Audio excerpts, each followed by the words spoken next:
Hello friends of Golf Course Quality Fertilizer. It's Seth here again, and it's been about 3 weeks, a little over 3 weeks since my last video. And it's June 26th and we've still had tons of rain. So I mean, rain every day. I think it was like maybe 2-3 days since that day that we haven't had rain. Luckily enough, in the last couple days at least, we've had some sunny days, but then we get a rainstorm at night. And so what we're still dealing with is diseases, even if we had our fertilizer down, because that rain just keeps propagating that disease over and over, because the grass has never got an opportunity to really dry out. So what I really want you guys to focus on is letting that turf get an opportunity to dry out. My mantra is always, it's easier to recover a dry lawn than a wet disease lawn, because wetness and those diseases, every time you water it, just makes those diseases boom again and keep on rolling along. And so we want to make sure that we try to give it a time to dry out. So what you're going to do when you're ready to know it's time to do some watering, so we need a couple days where it's not going to rain at all. And we had rain last night. Today hasn't rained yet, thank goodness. I don't think it will rain. But what you want to do is you want to step on the grass. So we'll look down here. You step on that grass and you lift your foot up, and if the grass responds back to you like this, that means there's still turgor pressure in the grass blades and they have plenty of water in them. So when we know they're dry, it's when you're going to put your foot down like this, and when you lift it up, that grass won't move at all. And that's when we know that, okay, we need water on that grass, and then you can start your watering program back on schedule. I have not watered once at all yet this year, and here we are, June 26th. It's unheard of, really, to get this far along in the season and not even need your irrigation system yet. So, and the turf doesn't like that. It doesn't like to stay wet all the time, and so these diseases are cropping up.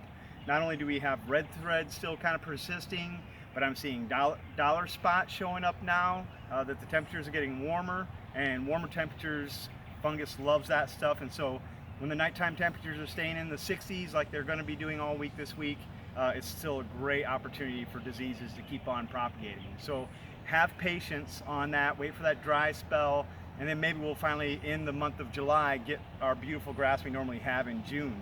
The stems are just about over. It's only happened within the last week. I'm losing stems now, finally, but I still have these brown things in my yard, and that's mostly disease lesions. And so do not mistake those as dryness as well. Make sure you're going out, stepping on that grass, making sure it's bouncing back up. That doesn't mean you need watering. That means that you have diseases out there, and it'll be a little time before things dry out and that starts to balance back out again. So let's look over here real quick.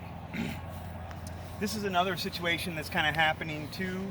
We have some areas that are yellowing because of all the water, not because we're running out of fertilizer. So some people mistake this yellowing in turf as an area that's running out of fertilizer, but in this case it's because it's basically drowning. It's sitting in water. The soil solution doesn't have enough air in it in order for the grass to uptake nutrients and turn it green.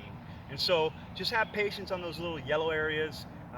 Once we start getting some more consistent, drier weather, and we can balance out that watering deep and infrequent, unlike raining every day kind of thing, these areas will start turning back to green again. So adding fertilizer here is not going to help in this situation, just because it just can't absorb nutrients because it's so wet. So that's why we want to really wait on that irrigation. When I water the lawn, I put it to it. So I want it to get nice and dry, then I soak it down. I try to put down at least an hour's worth of water in each sprinkler zone that rotates like this.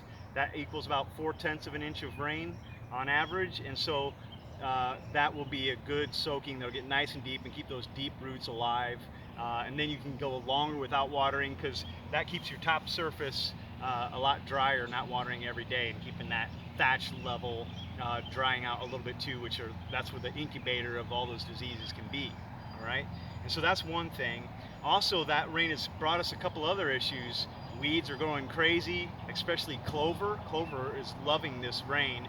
And so people who thought they've won the battle on clover are having clover pop out, and it's just growing like crazy. So when we go after clover, we're going to use a liquid herbicide, and we're going to spray it every 3 weeks until it's done.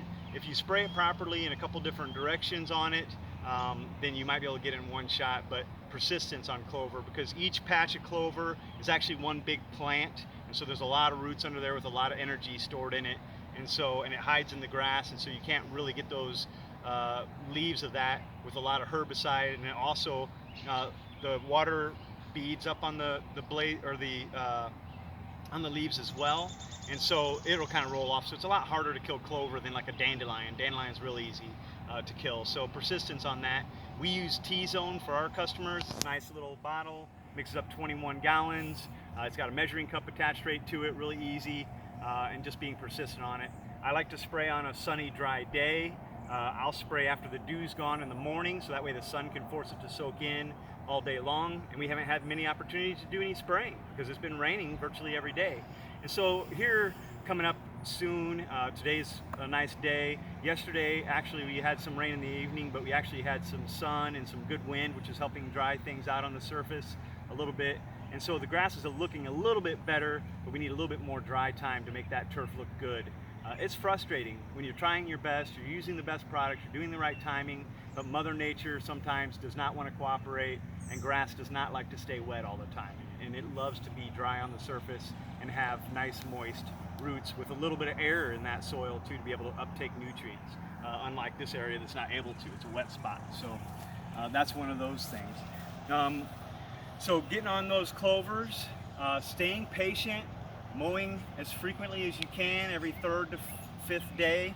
I know some of us can only get it to once a week, and I understand that, and you're just going to have to grin and bear it and keep going forward the best you can until things kind of slow down with all this rain, and then you'll be able to catch up even with that weekly mowing on it. Let's see what else here. Yellowing turf. So if you're frustrated with these situations and you're like, nope, I want good things, then I want good turf, you might have to do a couple little extra things. And so as far as the fungus goes, if you're not able to be patient enough, and that's okay, you want it to look nice, say for the 4th of July or a holiday or some cookouts, you might need to turn to some fungicides. I try to do that as a last resort because they're expensive. And there's a way, it's not easy to apply fungicides. We do have granulars, but those are really expensive. And they only last for, in good situations, they'll last 28 days. If the disease pressures are heavy, it might only last a couple weeks. And so you'll have to spray every couple weeks. And so, I never use fungicides in my lawn. I just kind of have patience knowing that, it's ugly now, but it's going to be right back to looking good as soon as the weather starts to cooperate. And so I don't use fungicides personally. Also, with all this rain, we might have to sneak in what we call a summer supplement, so like an organic fertilizer supplement in the middle of July somewhere to help us make that stretch. And that also will improve the turf quality as well. Organics are nice and easy on the turf. They're not going to be high burn potential, so you'll be able to throw it down when it's warmer weather. And so those organic guys are a good little supplement you can throw down. So there's a couple little options you do have. Beyond just being patient, you can go to other things like that. I'm not going to do those things. I'm just going to be patient. And then when I see my turf actually does need some fertilizer, I'm probably going to squeeze that September 1st one up as close as August 1st if I can get away with it, because it can last for 12 weeks. And so that one in particular for the September app. And so I actually have some cheat room because 8 weeks after September 1st is November 1st, approximately. And so I can squeeze it out a little bit farther and get up to August 1st and still be able to reach my whole season of feeding with that. So those are a couple options that you have left. If you have any questions or concerns, you can email us at gcqfertilizer@gmail.com. Also, I want you to, if you're watching the video and it sees a full screen, flip that screen straight up so you can see where the subscribe button is. Please subscribe to our channel. That way you'll get these videos whenever they come up. We can keep you up to date on what's going on, if there's going to be beetles coming out, and actually there was a notification that, so keep your eyes out. We're going to start seeing beetles, and we're going to start seeing other things going on. So just subscribe to the channel and like the video, and then we'll be all set. Thanks so much. We'll talk to you later.